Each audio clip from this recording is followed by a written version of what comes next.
Bismillahirrahmanirrahim. Assalamu alaikum students. How are you?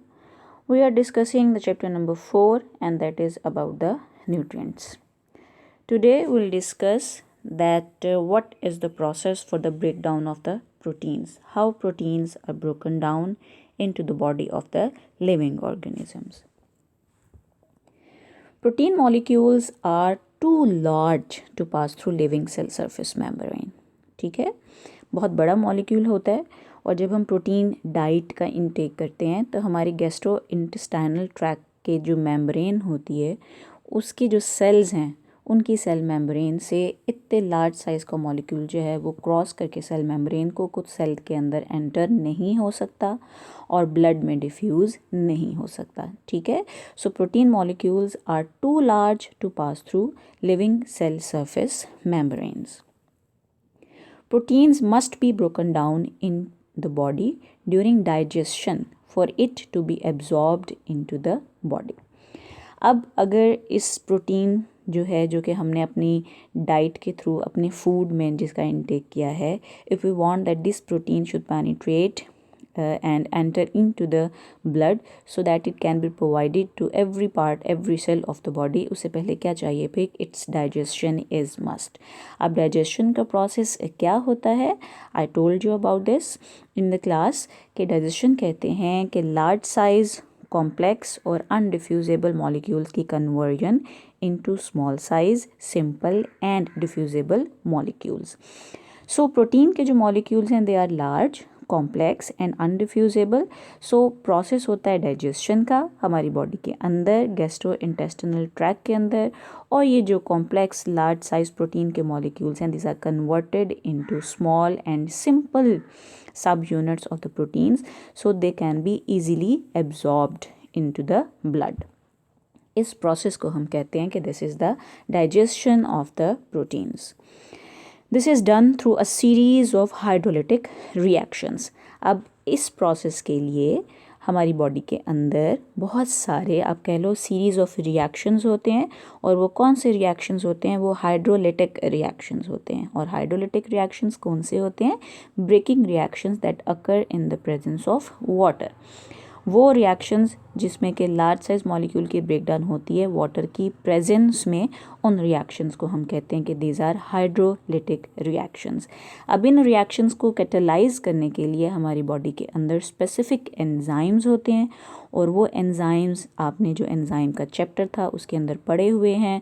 और जो protein digesting enzymes होते हैं उन्हें हम क्या कहते हैं? उनको हम एक स्पेसिफिक नेम देते हैं और उन्हें हम कहते हैं दीज आर द प्रोटीएजेस. ठीक है, प्रोटीएजेस एंजाइम्स कहलाते हैं ये.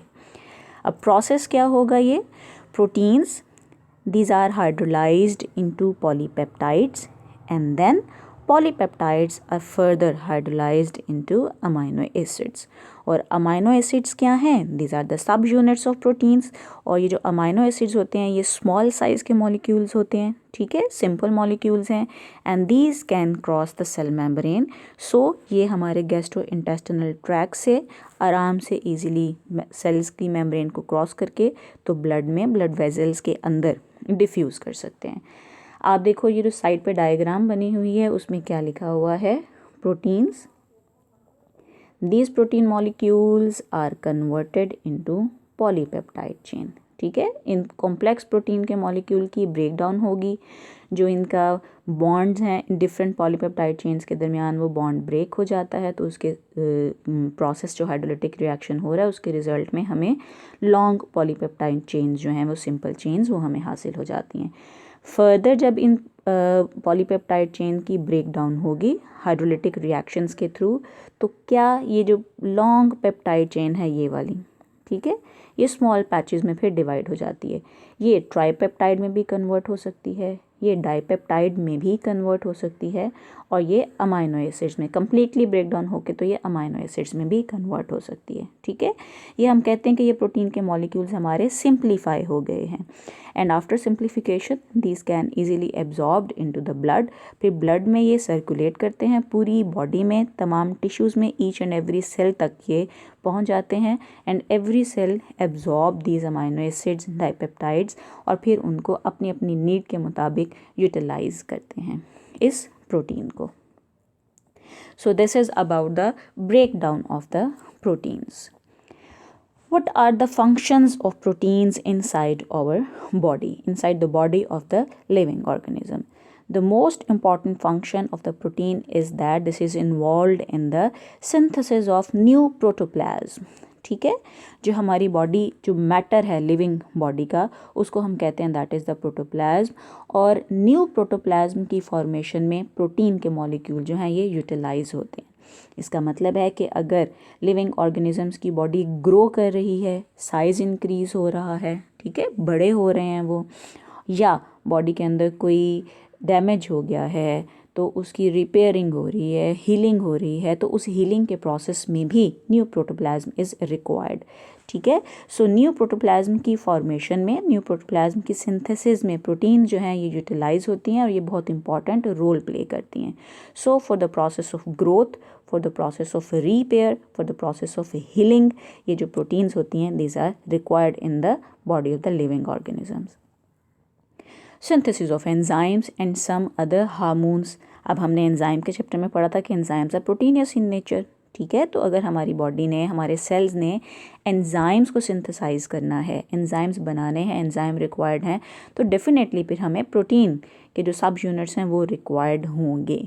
अगर प्रोटीन्स अवेलेबल होंगी हमारी बॉडी में तो हम एंजाइम्स को ईजिली सिंथेसाइज कर सकते हैं inside the cells. Formation of antibodies to combat disease.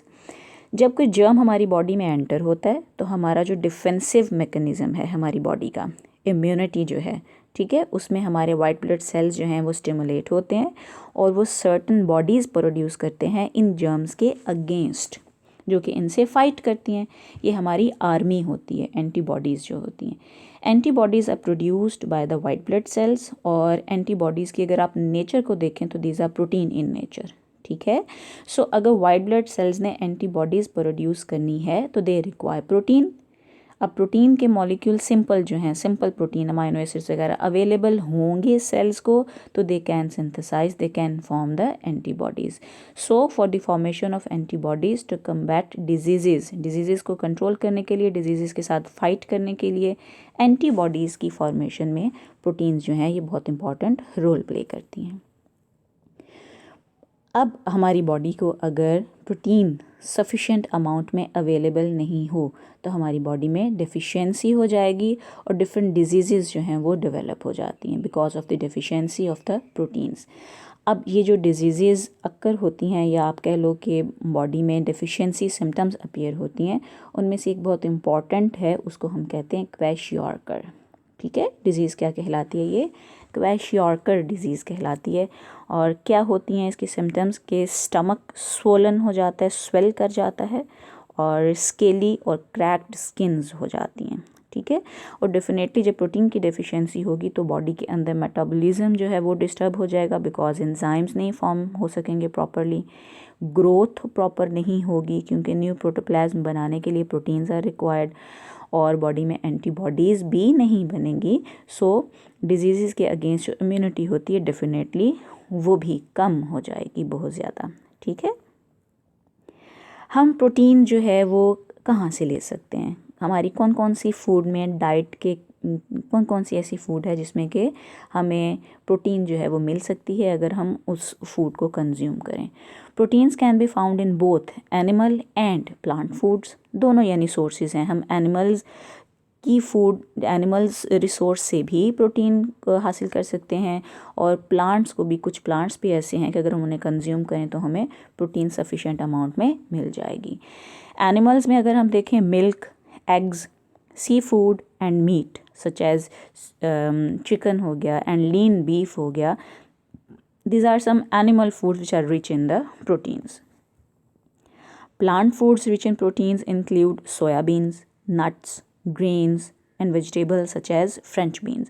ये जो हम वाइट चने, ब्लैक चने, या हम दालें जो लेते हैं, बीन्स जो हम लोबिया कंज्यूम करते हैं, वाइट लोबिया, रेड लोबिया, they are very rich sources of proteins. So animal और प्लांट दोनों रिसोर्सेज से, हम दोनों सोर्सेज हमारे लिए प्रोटीन के हो सकते हैं, और हम इन दोनों फूड से प्रोटीन जो है उसको कंज्यूम कर सकते हैं।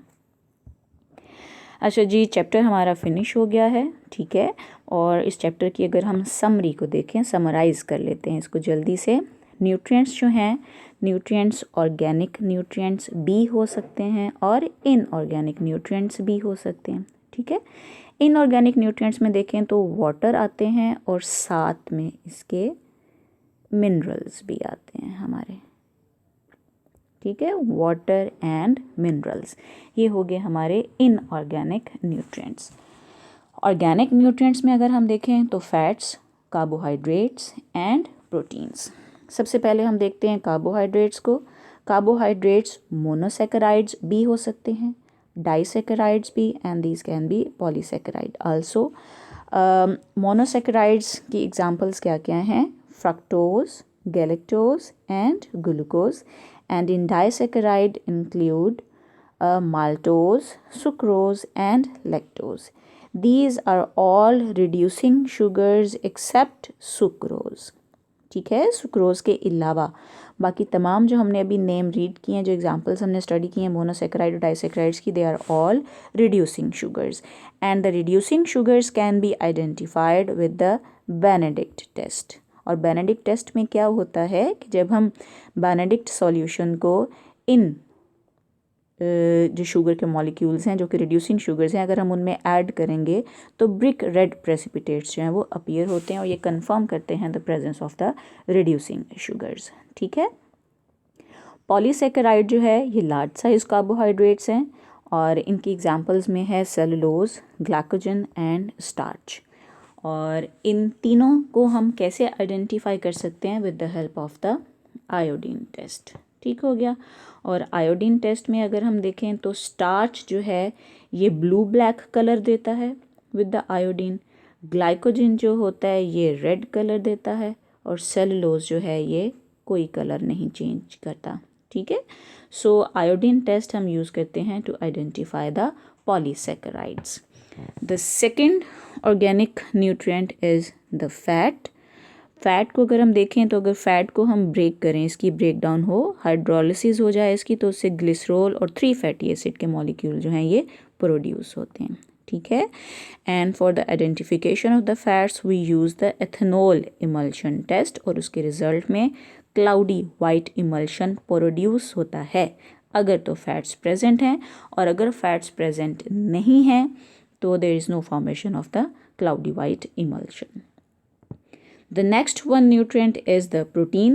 Protein consists of amino acids and these amino acids are linked together through peptide bond. And by this linkage, they form the long polypeptide chains. These long polypeptide chains, when fold in different pattern, they form the complex protein molecules which have a specific 3-dimensional shape, and this 3-dimensional structure play a very important role in the function of a specific protein molecule. The protein molecules can be identified by the biuret test, and in the presence of protein and by the addition of biuret reagent to the sample, the violet coloration appears. If this color appear, it indicates the presence of the protein in the sample.